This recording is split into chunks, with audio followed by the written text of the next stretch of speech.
And welcome back to another podcast, ladies and gentlemen.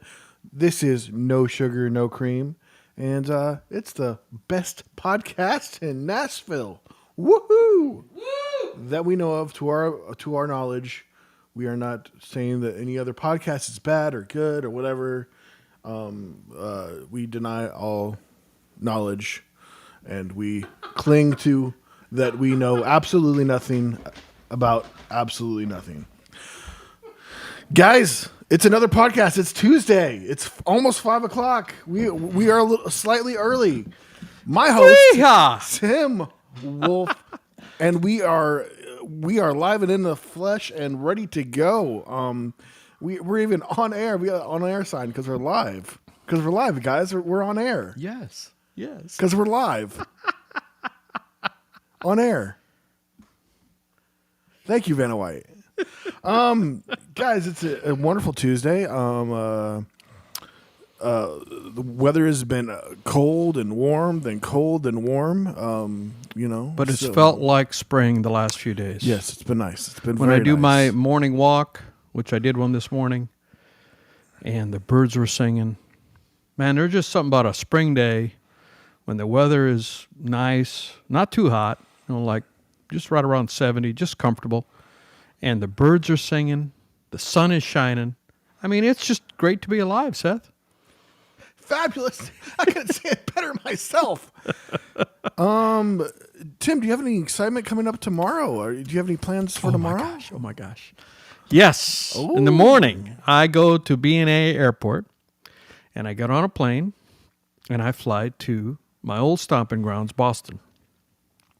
And I have a ticket to see the Boston Celtics play probably one of the top teams, if not the top team in the NBA, other than the Celtics, the Oklahoma Thunder. And, of course, the Warriors. There's the Warriors. The Warriors are awesome.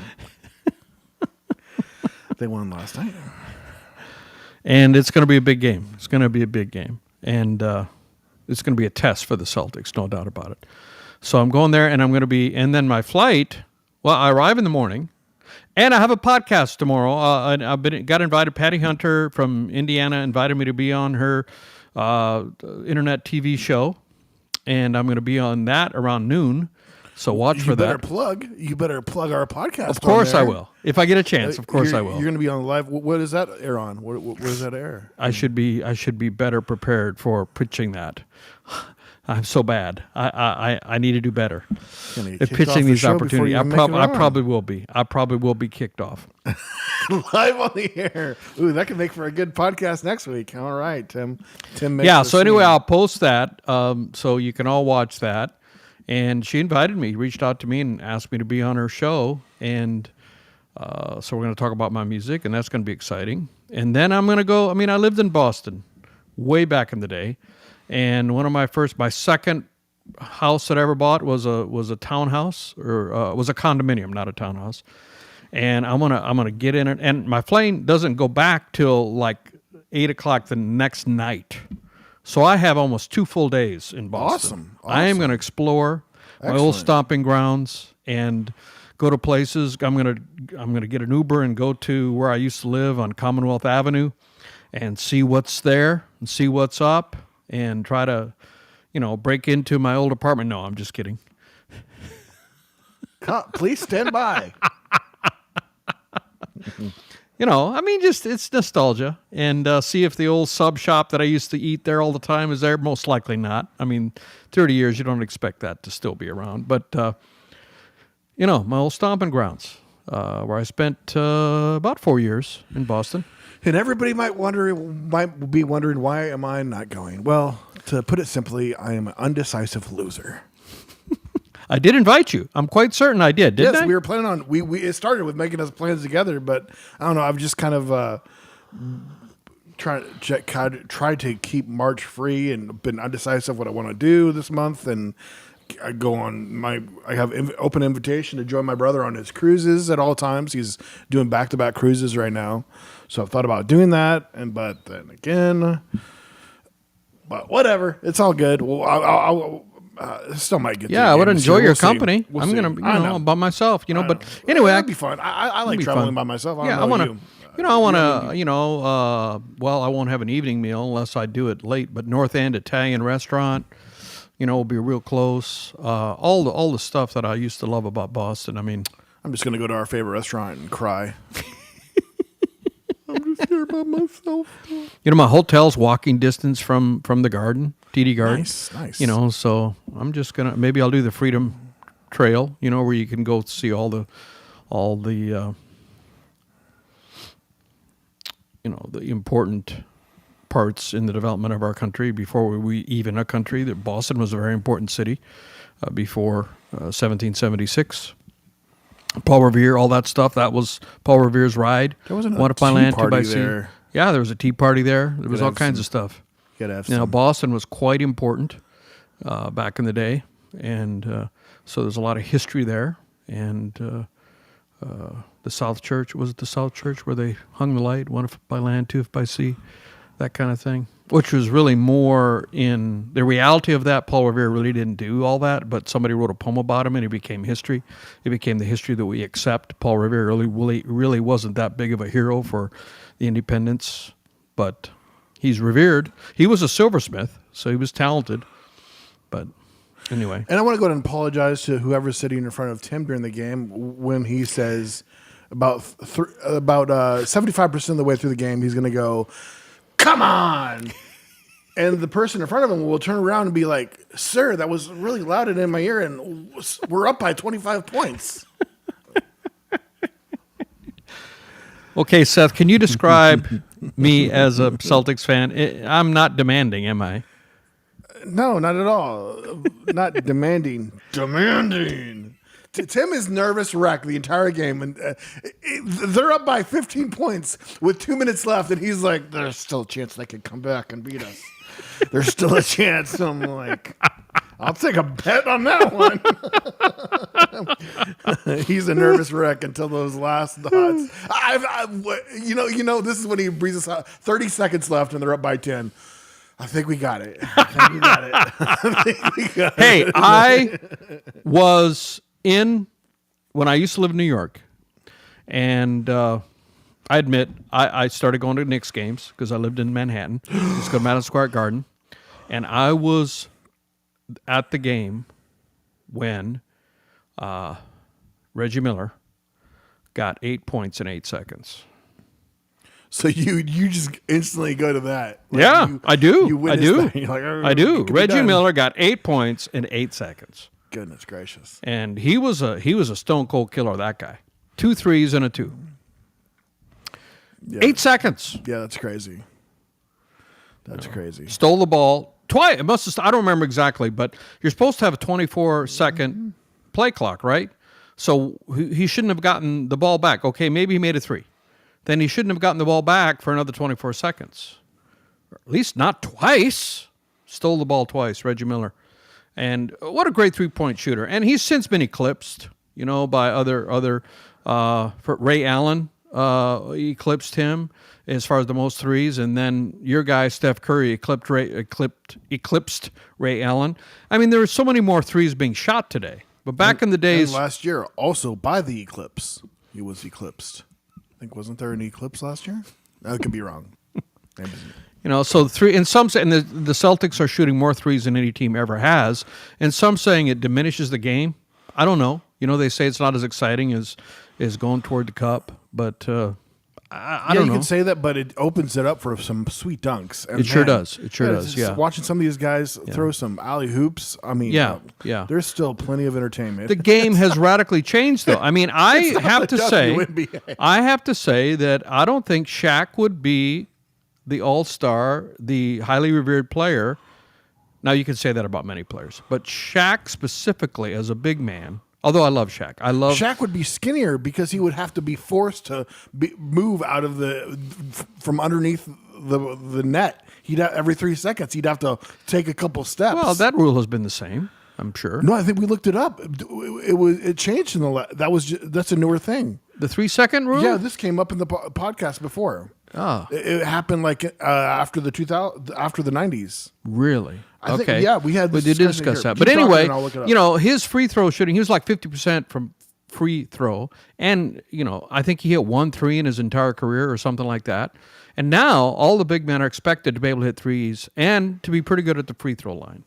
And otherwise, you probably get benched, you know. So I don't know of any big man all-star that are such pitiful free throw shooters as Shaq was. Now, I love Shaq. And my favorite, I love their show with Charles Barkley and the rapport they have. I mean, I love watching those guys and whatever snarky comments Charles is going to say and how Shaq will just shut him down with one line. I mean, that's my favorite sports show. You know, so I love those guys, but I'm just being objective. I don't think Shaq would be as revered in today's NBA. No, I don't think so either. I mean, goodness, for one thing, like like him not being able to shoot any free throws or just do anything. Like, in fact, I mean, even back in the day, I remember a lot of people not being able to stand him because they just felt like all he did was just use his weight. Like it was nothing. His height and weight, yeah. His height and weight. And that doesn't work as well these days. I mean, well, for one thing, you could foul a lot more in the 90s, I would say. There was a lot more fouling going on, a lot more physical game, which is interesting to think about how like a lot of players would struggle to adjust to that just because of how well he could foul. I mean, goodness, I think Jordan would.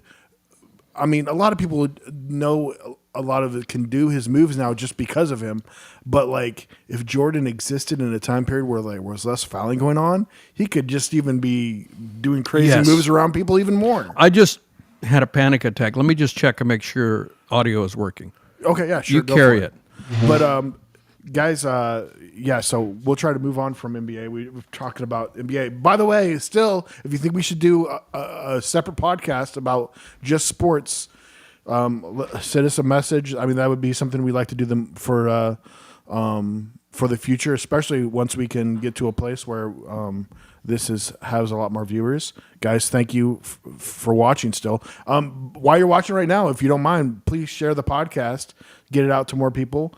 Still our biggest audience is on Facebook, and then we're on Instagram. We're on YouTube and all that. But audio is coming through. So. Tim did not pass out or anything, so I think his panic attack has subsided. Do you say panic attack? I'm with you. Like, do it, everything. How many have we done where we had no poop or sound? At whatever least you have to one. do. We had at least one where there was no sound. And I did one live stream, Tim Wolf live stream, where there was no sound. So yeah. And then we had some issues when we were doing our remote podcast. You had to delete one or two podcasts. yeah, it was so bad. The quality was so bad. Yeah. Like, so guys, feel free to always comment and say anything. Like, especially once we get more comments too, we'll make sure we have it right in front of us too, so we can interact with you guys. Yeah, that's answer anything, and even we'd bring like to be people that point, on. We need to move to the level. I mean, we're slowly improving. getting Look, there. we got the on-air thing. We're on air, guys. And now we've changed the layout. We only have one camera, so we're together in the same shot, and you can see our No Sugar No Cream. Yeah, if you go back to the first podcast, we did 2 camera shots, and we were completely forgot facing this, but we were facing outwards. Opposite. It's like we had our backs to each other. Like, yeah, I'm really enjoying the podcast today. So, we're improving. This is 34, number 34. So we've been doing it for a little bit. Yeah, We're still just babies in this, though. I mean, we should win a baby. yeah, we are. I mean, Just so wanna what are some of the people you watch? They're in the hundreds, or like what's some of your favorite podcasters that you watch all the time? Well, Joe Rogan's well over 1,000 plus, but he's been around for. How about your daddy or something? That Probably the number 2. That girl, that woman, she's something. Your daddy. What is that? yeah, she's probably. I mean, most podcasts probably only do one a week. I mean, Joe Rogan's a little bit of a freak when he pumps out probably 5+ a week, but I'd say the majority of podcasts are like us and do one a week. One a week. But we'd happily do if we were real popular. I mean, definitely worthwhile to do more than one a week. It's crazy how like it has turned into quite the career for people. And then I know one of the best ones out there, Bad Friends. You have Bobby Lee. Bobby Lee and what's the redheaded guy? Oh my gosh, he's also a comedian. They were friends, and that started out of kind of having an outlet for them to spend time together, and because Bobby Lee was having some drug issues and stuff, and so they started that together, and literally they get more viewers than most sitcoms. And it's usually like they just employ like a small handful of people. But it was like, just think about it. Like on a sitcom, you probably have 50 people, 50 staff. Yeah, and they're bringing in that income too because they're doing commercials and everything. It's insane. Yeah, the world has changed. I mean, and so I think I mentioned this on a previous podcast. There was a stat that I saw. I get a lot of different articles. I like to read deep dives, like I think I mentioned. I subscribe to some, like just a few dollars a month. Tim's always running in my face that he can read. I'm like, fifth grade level over here. Go ahead. And the article was comparing the revenue, or the budget, I should say, the production budget, or maybe it was the revenue stream. It was the revenue for YouTube influencers versus all of the TV shows and movies combined. And now YouTube people and that's just from being on YouTube. That doesn't include all the other money that they get from product endorsements and whatever else. There's more money. People are making more money as an aggregate sum from being a YouTube influencer, or whatever the term you want to call it. And that's for podcasts. That's just one of the outlets. I'm talking about overall right, YouTube. Right. There's more money being generated into people's pockets who are in front of a camera than the people that are in front of a camera doing movies and TV shows. And anyone who makes fun of a YouTuber and says that's not a legit career doesn't understand how the world has changed. And but not now. Now, on the other hand, my buddy and I, we shared a text, and today he said 50% of the people, if you ask the average teenager, even 20-something person, what their goal is, they want to be an influencer. They want to be a YouTuber. Now, you can't have 65% of the population being an influencer and a YouTuber. It's not going to happen. Not going to work. But that's what they want to be. Well, when I was a kid, I wanted to be a baseball player. And obviously the odds were against me for that. So I quickly was dissuaded from that. My parents told me you can't, literally told me you can't do that. And so I was told that would not work for me when I was still single digits in age. Now, nobody's telling these kids, or not even kids, adults, that they can't do that. So they're still striving to do it. Heck, I'm still striving to do it.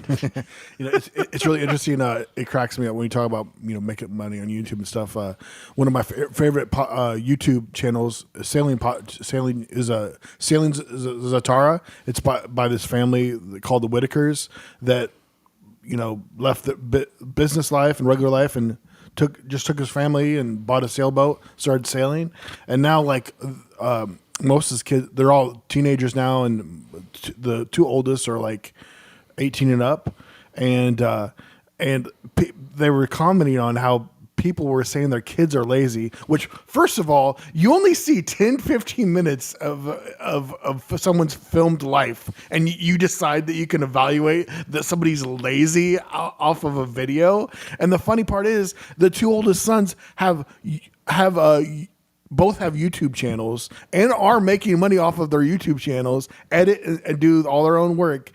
And they probably make more of the money than that person saying, "Oh, your child's lazy." I was like, they have no idea. I was like, just like YouTube is no work. Tim can tell you just when it comes to doing everything that he's doing, what it takes to be social media, and then you are on that with music. I mean, you're a musician, but you 100% know what it's like to be. When someone says they're what's the term, a YouTuber, not a creator, influencer, yeah, influencer, creator, and that's what it is nowadays. That's be self-made. I mean, back in the day, you'd have to send your recording off, and now you can record it. You do everything everything in-house, release on big platforms like Spotify and Apple. And That's true. And that's true. It's nothing like what it used to. It's amazing. That's true. There are no gatekeepers, but that means that a lot of noise gets put out.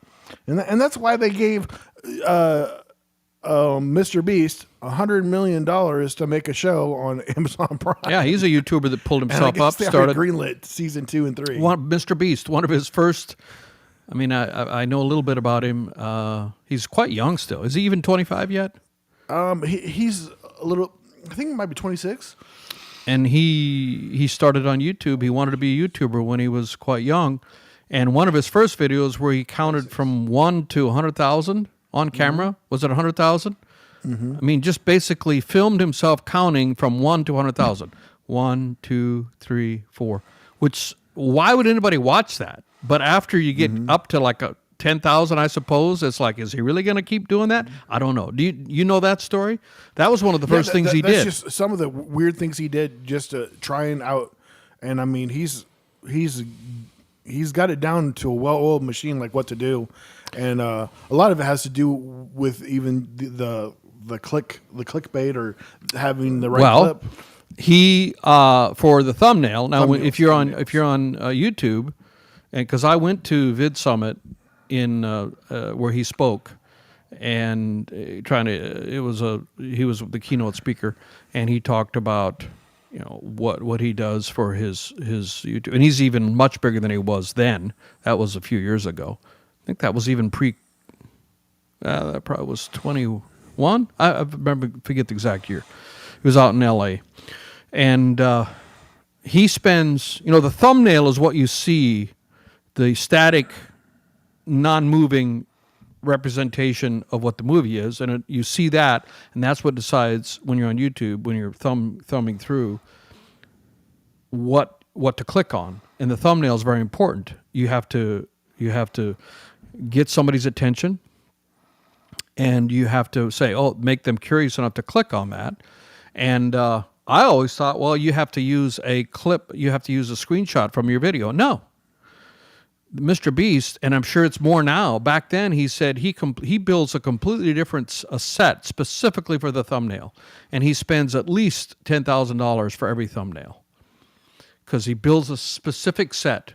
It has nothing to do, it's not in the shot, but it's specifically, it's that attention grabber to get people to click on the movie. Switch them at or times, click on the YouTube. It's so interesting. He just here recently having to deal with a lot of these executives and stuff. He straight out came. He didn't say who it was because I think he's met with a number of different large production companies, and they're wanting to, and then he ended up doing the Beast Games with Amazon. But he was saying how stupid some of these executives could be, just not even understanding just simple math and what he brings to the table. They said, well, we worked with this guy that had 1 million views and had a group of 5-10 people. Who says what says you can bring any different than what he does? And he was like, I do 200 million views and I have over 50 people working for me. I'm like, if you can't just quickly do the math and not realize that, then he was like, this guy should not have a job. It's simple to see what kind of difference. You're like, wow, 1 million views. Mr. Beast is in another galaxy, and nobody is even coming close to him right now. And after he did with Mr. Beast Games and everything, I just don't see anybody. He literally. His love for what he did surpassed out any money because he was pumping there at the beginning. Every single dime was going back in the company. He wasn't making any money for a while there until kind of his mother and and people are like, all right, you gotta you gotta make a living. But I think even right now, things might change with now that he's engaged. But he literally was living there at his facility. He has like a whole apartment and stuff right there. Right there is. Well, I'm his sure studio. that's going to change now that he's married, perhaps. Yeah, they're able to. He's making this big giant, or he's already has. I mean, in the video that was done at his facility, whatever, and he's got these big things where, when they're not using them, it's pretty funny. They'll probably be rented out to large studios. They're that big. So, which is, and he still does everything there in, I think South Carolina or whatever. So they're locally still in the same town that he grew up in or whatever. What a boon to that economy! Oh, for sure. I mean, yeah, the facility that he built for Mr. Beast games that we watched, that's quite the big building. You probably could go through that town and go to a number of business, and if you don't run into somebody that's been in one of his games, you'll run into somebody that knows somebody that. Sure. Yeah, it's hilarious. Well, Dave Chapelle also changed a town he's from in Ohio, right? Oh yeah, he fell in love with a little town, really small. I mean, I think it definitely was less than 40,000. And now here, just recently, this last year, he built a comedy store. He took an old firehouse and turned it into a nice comedy club. So that's pretty awesome. So yeah, I'd like to go up there. That's I gotta look that up. It's not. I think that's less than 5 hours. That might be just 5 hours from here. Because yeah. All right, I want to take this opportunity to talk to you about a CD, an album. Welcome to part of the show where Tim talks to us about his music. Yes. So I have a new album coming out. It's called Born in South Dakota because I was born in South Dakota. And I've talked about it before in previous podcasts. And this will be my 4th full-length album. And it's coming out June 27th, which I selected that date to commemorate my late parents. That was to commemorate their anniversary. And they were together till death they parted. Born in South Dakota. And the CD for this release came today. Yep, we just did an unboxing. Just did an unboxing video. That is going to go up tomorrow. And this is the CD, and you can see it a bit. There's the inside. And if you're wondering, a CD is a device that you put in a CD player. Kids, are you watching? So even if you don't have a CD player, I'm offering this. But it's really cool. This is the biggest thing I miss about the CDs, and you hit it. All the writing on it. It's got all the credits, and there's some photos here from in the studio when we insert. An insert, yes, when we recorded it. And even if you don't have a CD player, you can buy. There's 3 versions that you can buy. The CD is only $4.99 in the pre-sale. That is free shipping. Yeah, we used to spend. I must be insane. Am I insane? You're insane. I used to spend $15 on a CD back in the day. $4.99 delivered to your house, or you can buy the WAV files for $4.99, or you can get the vinyl album for $17 free Or you can shipping. buy nothing, and we'll hate you forever. So I'm going to put a link to this album. Whoop, I had it upside down. Link to this album in the comments after. It won't be there now, but it'll be there on the replay and so if you want to order it, I would love to send one out to you, but they won't be shipped out till the 27th. But why, you might say, why do it now? Why not wait till June 26th? Well, the reason is because we are doing behind the scenes for every song, and we've done 2 of them, and for the people that buy this, I will send them early exclusive access to these behind the scenes for each song. There's 9 songs on this album. We've done 2. We're going to do another one as soon as we're done with this podcast today. And I'm sending them out. And if you buy now, you'll get the last 7. Or actually, I haven't sent out the second one. So you get 8 of the 9. But as we go through them and I send them out, you'll get fewer and fewer of them. So the incentive is to do it sooner so you get more of the behind the scenes videos. And we bring no sugar, no cream humor, and the funniest man in Nashville is there making quips. So you want to get those. You don't want to miss those. So Yeah, check for it. only $4.99, you too can have the CD. Go get it now, right now, right now. All right. So what else? What else is new? What do you got? Just a little something. Somebody wanted to come play a visit. Oh boy. Oh boy. Just 1 second. Well, yeah, he's a little nervous. Chippy's here. Hello, Chippy. Sorry, he's a little angry. I'm not sure if he'll say much. He still hates you. Chippy, we talked about this. It's so weird having an angry therapist. I'm going to send him to counseling, really. I just share things that are going on, you know. That doesn't mean you need to hate Tim. I don't hate Tim. He's a great guy. Hello, Tim. Hey, Chippy. Sorry, my mouth's not working very well. But anyways, he just wanted to come supervise, make sure everything's going well. He's nervous he's feels like my well-being is in jeopardy, and I let him know he's not. And I don't know if I'm not giving him a fish or what's going on, but yeah, guys. By the way, if anybody doesn't know, this is Chippy. This is my therapist. I pay him with fish. He doesn't like Tim. He has a little bit of an anger issue, but hey, I just have to pay him with fish. So it's a really cheap therapist.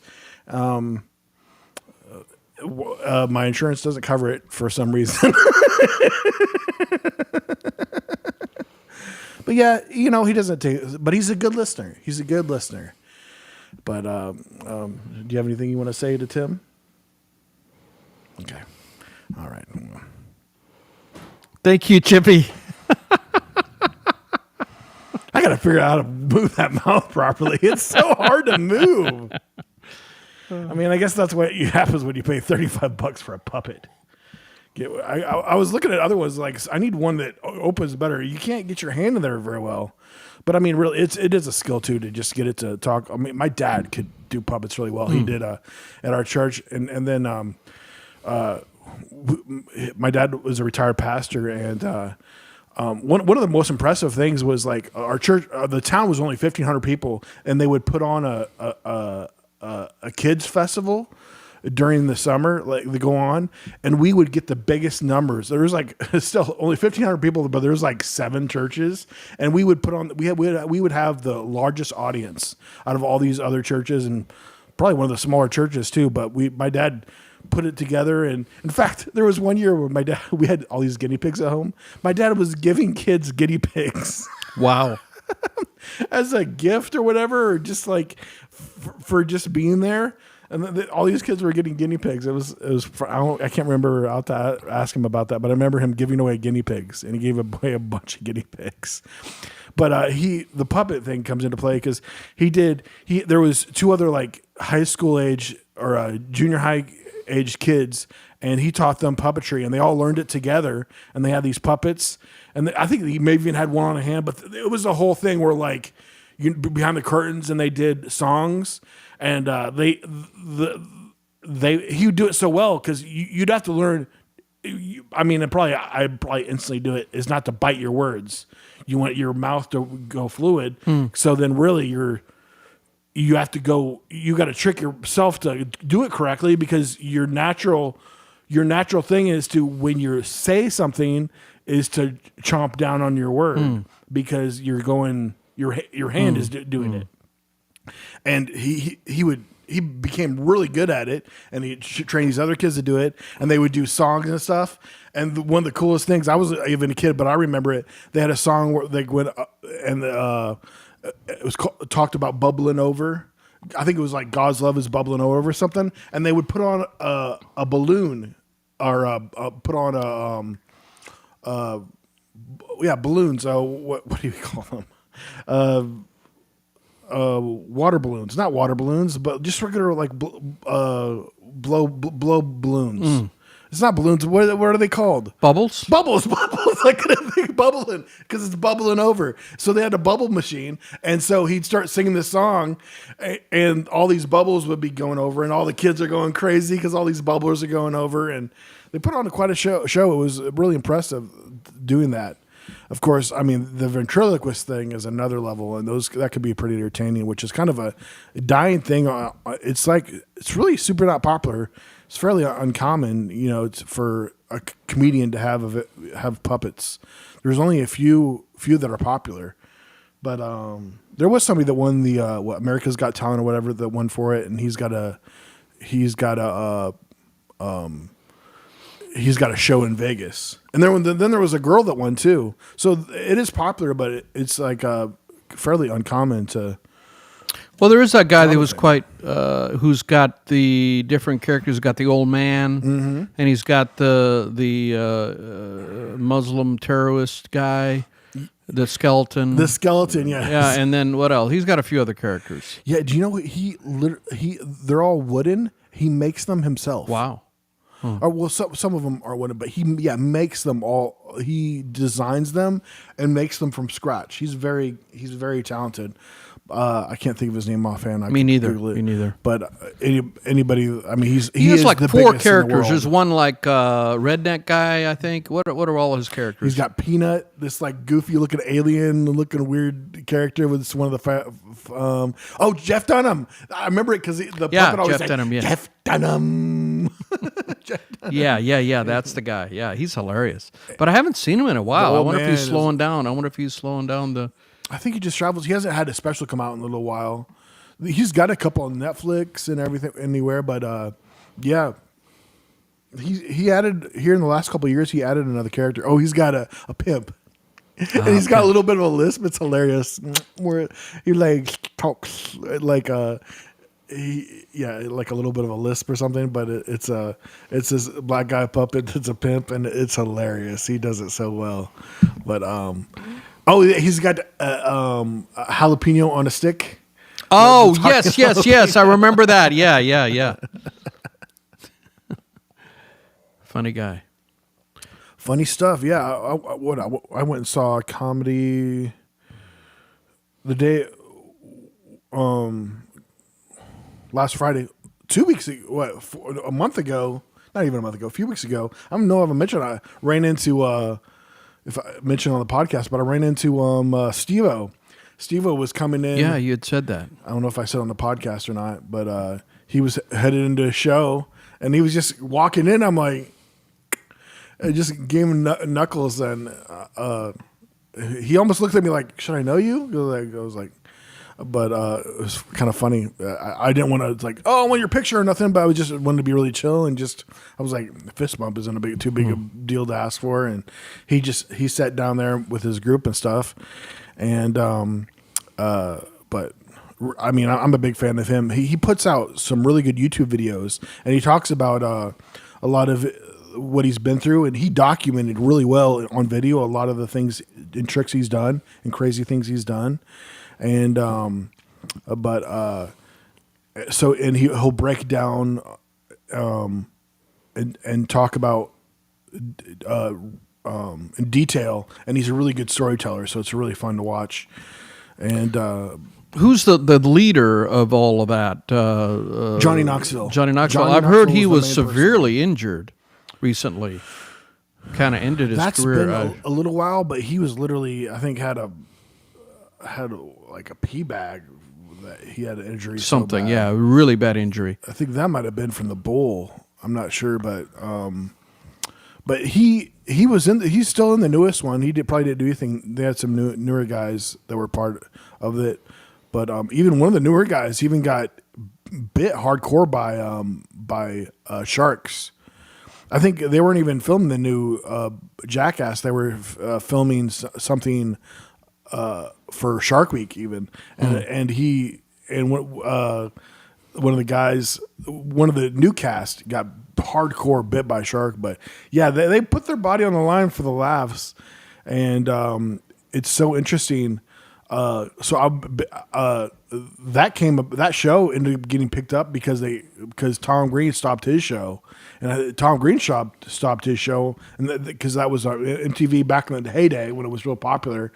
I'm a big Tom Green show, which there's a good documentary, and during COVID he moved back and has a farm now in Canada, but he was one of the first like pranksters, and he even pranked his family, pranked his parents, and did all kinds of crazy stuff. But then Jack, I guess I said it earlier, but we try not to say any bad words in this.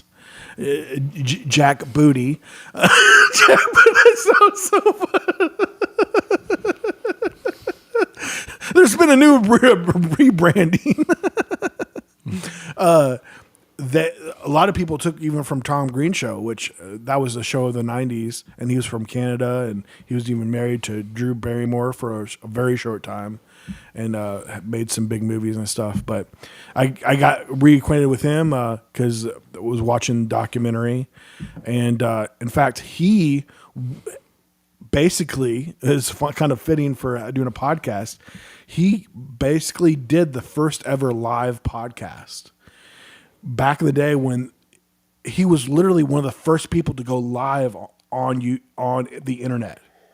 Nobody had done it yet, and they were able to get able to figure it out, and he was literally there was no one else live on the internet, and he did his whole show live, and they had people call in, and he even got a fat bill because he had to have somebody to take care of all the data and stuff, and he got some crazy $80,000 bill because it was like that. It was internet was expensive back then to run it and everything like that, and to do something that nobody else was doing, try to run something live. I just think we could just one button and you can go live from anywhere on the planet. Yeah. But he was, in fact, he inspired one of his guests to come on there and just be amazed how they were running everything was Joe Rogan. And Joe Rogan went on to start podcasting, and he was one of the original podcast people. But Tom Green was the original live show, kind of podcast live show on the internet. And now everything is on the internet, YouTube, and think about going live, and we're live right now. And Tom Green was the original person to do that in the late 90s. And now here we are, 25 years later, and it's anybody that wants to can go live on Facebook. TikTok, I think you got to have so many followers or whatever, or I think you have 1,000 followers. So it's I think it's 1,000 followers on TikTok to go live. And on YouTube, I believe you can go with at whatever level you're at Facebook, right away. You can be live. No, Facebook you need 100, I think. Facebook you need 100. Or even for just a regular account. Because we haven't been able to go live on No Sugar No Cream Facebook because we only have 80 some. I guess we have to get to 100. So used to you just recording something. But we do it, yeah. And so that's what we do. I have more than 100 on my personal and on the Tim Wolf, which is my music artist, and so we go live on those. And then I just upload the video to No Sugar No Cream. But if we ever get to 100, well, when we get to 100 on No Sugar No Cream, we can go live on that. But No Sugar No Cream Facebook. Thanks for the Facebook audience. So that's the majority of all our views come from Facebook. So that's awesome. So we've been going live on No Sugar No Cream YouTube since day one because there's no minimum there. Yes, sir. But, and Instagram, well, I don't know what their minimum is, but I have thousands, so we go. I mean, I have more than whatever the minimum is. Is this episode 35? This is episode 34. 34. Episode 35 will be next week, and that will be, we officially gone 5 times past what the average podcast lasts. They say the average podcast lasts only seven episodes. But we love doing it. So, guys, we appreciate you guys watching it, as always. And keep on listening. We'll keep on... hey, as long as there's somebody watching, we'll keep on putting it out there for you guys. But please share the podcast, as always, and tell your friends.